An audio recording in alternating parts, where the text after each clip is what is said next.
بسم اللہ الرحمن الرحیم۔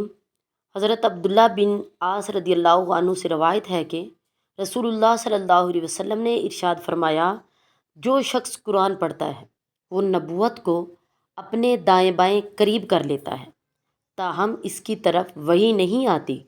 قرآن پڑھنے والے کو یہ مناسب نہیں ہے کہ اس کے سینے میں قرآن ہو اور وہ بحث کرنے والوں کے ساتھ بحث کرنے لگ جائے اور جاہلوں کے ساتھ جاہل بن جائے۔ مستدرک امام حاکم، حدیث نمبر 2028۔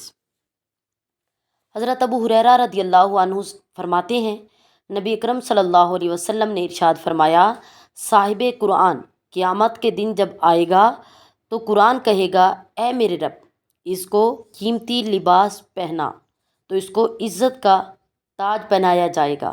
قرآن پھر کہے گا، اے میرے رب، اس کی عزت میں اضافہ فرما، اے میرے رب، اس کو راضی فرما، تو اس کو راضی کیا جائے گا اور اس کو کہا جائے گا، قرآن پڑھتا جا اور جنت کے درجوں میں چڑھتا جا، اور ہر آیت کے بدلے اس کی نیکیوں میں اضافہ ہوتا جائے گا۔ مستدرک امام حاکم، حدیث نمبر 2029۔ حضرت عبداللہ بن عمر رضی اللہ عنہ سے روایت ہے کہ رسول اللہ صلی اللہ علیہ وسلم نے ارشاد فرمایا، جو شخص ایک رات میں کم از کم 10 آیتیں تلاوت کرتا ہے، اس کا نام غافلین میں نہیں لکھا جاتا، اور جو شخص ایک رات میں کم از کم 100 آیتیں تلاوت کرتا ہے، اس کا نام اطاعت گزاروں میں لکھ دیا جاتا ہے۔